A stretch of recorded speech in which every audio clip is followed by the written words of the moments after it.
I'd like to address an issue that's very much at the forefront today, and that is the issue of gun violence. We've seen so many shootings, and very difficult for people to process what's going on, what's happening, particularly when it affects young children, as in school shootings that we recently had in Texas.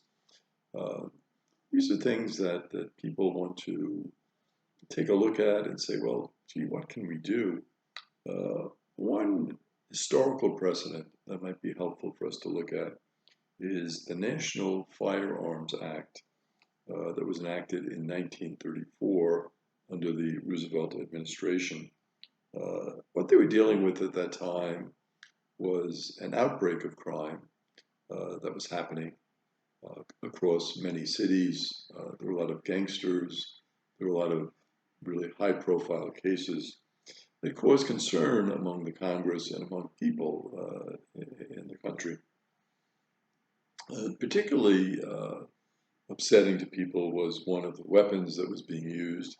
It was a Thompson submachine gun that fired 600 rounds a minute, so many of the police were feeling that they were being outgunned by these weapons, that the gangsters had better weapons than they did, and it was making really for an uneven playing field at the time. So what happened is regulations were enacted against this particular gun. Licenses were made very difficult to get and also very expensive to get. So those were two areas of control that it would take a lot of money and very difficult in terms of actually getting a license. Because when the criminals are beating the police, people don't feel safe. They feel unprotected. They feel too vulnerable. They feel something is amiss here, and let's do something about it. The restrictions that were enacted in 1934 were very interestingly supported by the National Rifle Association, and they were upheld by the Supreme Court.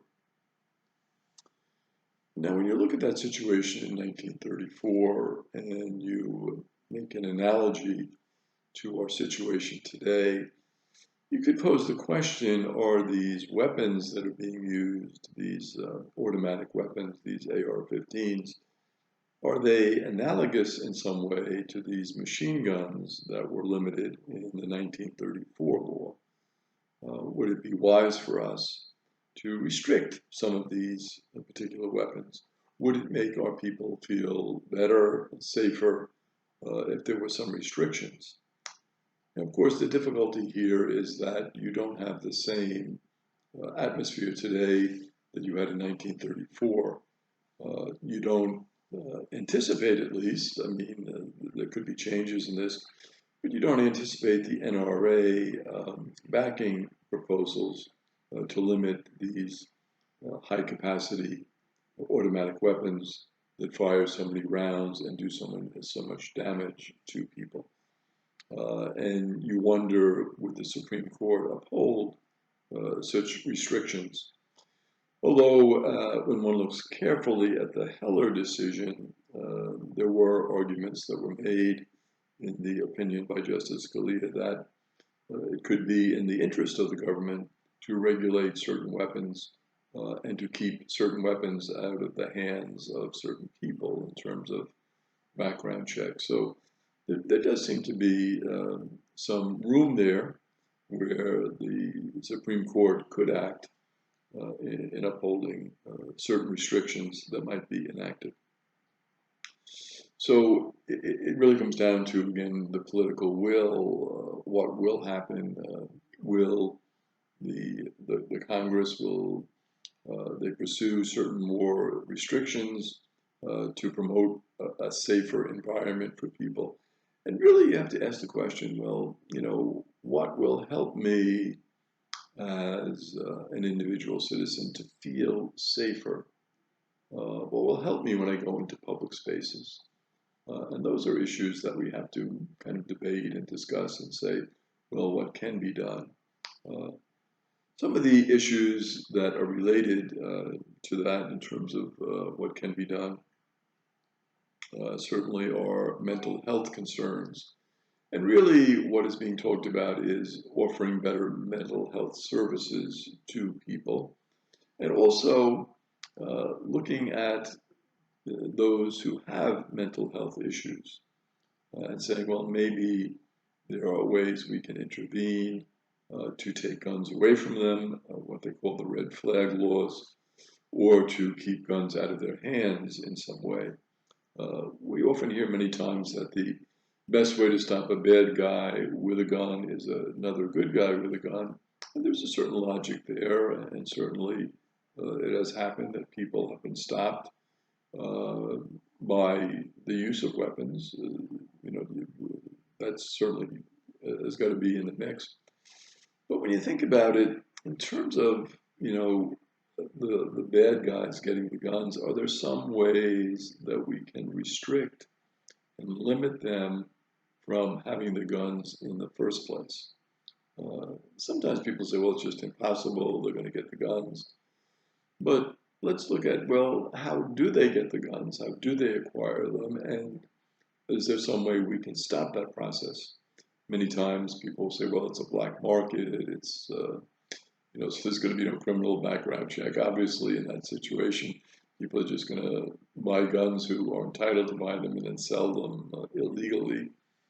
So there's certainly that situation. There's also the idea of, buying them online. What restrictions can be put there? When you have gun shows, sometimes people buy them at swapping events and different events. So what can we do in terms of the supply of those arms? Is there some way we can make a better effort in good faith to stop those who might want to get guns who would be using them for bad purposes? Is there some way we can impede them? Certainly we don't want to deny anyone their Second Amendment right, but at the same time, we want to protect our people. So again, that sense of balance. Another area, in addition to mental health concerns, is school security. We can work on that issue and certainly improve school security, expanding background checks in some way to make it harder for those who would try to get guns, who really shouldn't have guns, expanding those. Maybe upping the purchase to 21. A lot of shootings lately have been done by those in the 18, 19-year-old category. So maybe that would be a helpful thing. And then to look at the role of law. What can law do? What can our laws do to help us? What laws do we need that would really improve the situation? Certainly, it has never stopped people completely. Law is limited in that regard, but laws can have a very positive effect and can help us. So we have to say, well, what is the role of law and what laws do we need? And then also taking a look at, well, what is the underlying cause? When someone goes to shoot someone, in terms of doing a tremendous amount of harm, mass casualties, what is that underlying cause? Is it mental health issues? Certainly that's a factor. Is it these violent video games? Is it social media? So what can we do to increase security? What can we do to take a look at those underlying causes and to address them?